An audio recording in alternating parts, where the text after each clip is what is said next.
Assalamualaikum warahmatullahi wabarakatuh. Perkenalkan, nama saya Elva Anggraini, NIM K1A219019, Prodi Pelatihan Olahraga Universitas Negeri Jambi. Baiklah, di sini saya akan menjelaskan yang pertama, validitas dan reliabilitas. Kedua, homogenitas dan normalitas. Ketiga, uji ANOVA. Baiklah, sebelumnya saya akan menjelaskan apa itu dari pengertian statistik. Statistik adalah hasil data yang ditampilkan dalam bentuk tabel hingga grafik atau bisa disebut angka-angka catatan yang dikelompokkan, dikumpulkan, serta ditabulasi. Baiklah, yang pertama saya akan menjelaskan validitas dan reliabilitas. Validitas berasal dari kata validity yang berarti sejauh mana ketepatan dan kecepatan suatu alat ukur dalam melakukan fungsi ukurnya.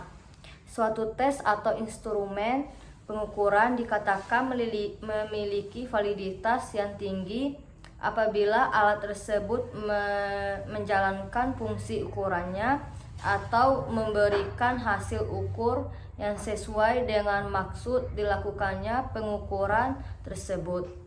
Artinya, hasil ukur dari pengukuran tersebut tepat waktu atau keadaan sesungguhnya dari apa yang diukur. Macam-macam validitas. Pertama, validitas logis. Istilah validitas logis mengandung kata logis, berasal dari kata logika, yang berarti penalaran. Ada dua macam validitas logis yang dapat dicapai oleh sebuah instrumen, yaitu satu, validitas isi dan validitas konstruksi. B. Validitas empiris. Istilah validitas empiris memuat kata empiris yang artinya pengalaman. Validitas empiris dibagi menjadi dua, yaitu validitas internal dan validitas eksternal. Selanjutnya, reliabilitas. Kata reliabilitas dalam bahasa Indonesia diambil dari kata reliability. Dalam bahasa Inggris berasal dari asal kata reliable yang artinya dapat dipercaya.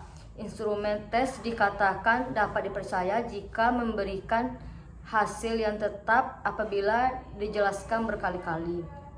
Macam-macam reliabilitas. Pertama, reliabilitas tanggapan.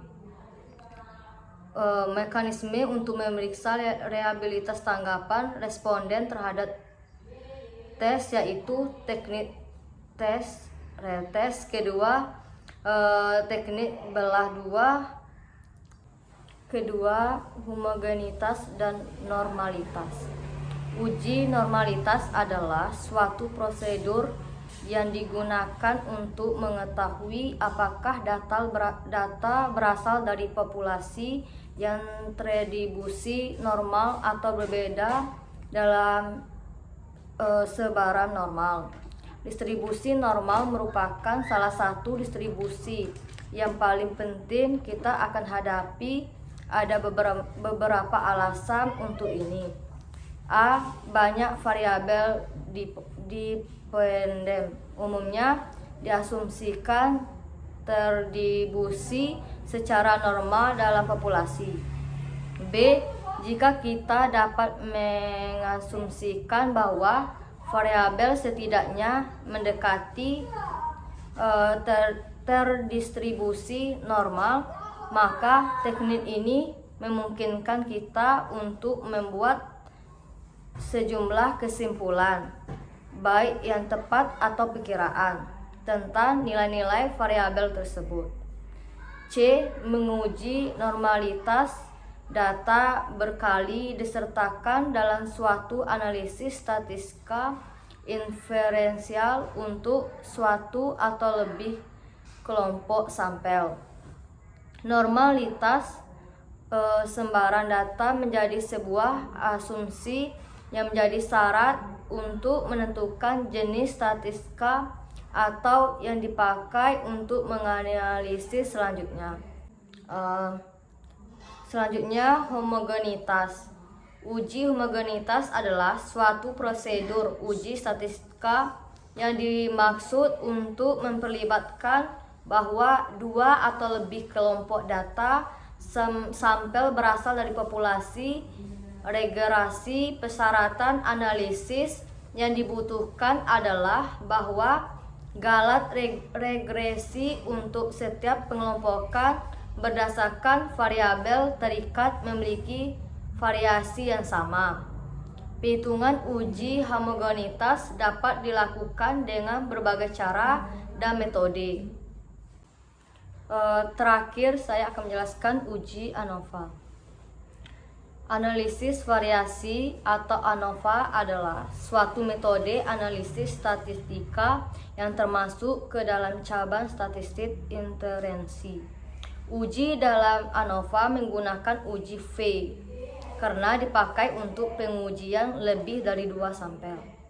ANOVA digunakan untuk melakukan analisis komparasi multivariabel. Teknik analisis komparatif dengan menggunakan tes T, yakni dengan mencari perbedaan yang signifikan dari dua buah mean, hanya efektif bila jumlah variabelnya 2. ANOVA digunakan untuk membandingkan rata-rata populasi, bukan ragam populasi. Jenis data yang tepat untuk ANOVA adalah nominal dan ordinal pada variabel bebas. Baiklah, itulah penjelasan dari saya. Jika terdapat kesalahan, saya mohon maaf. Wassalamualaikum warahmatullahi wabarakatuh.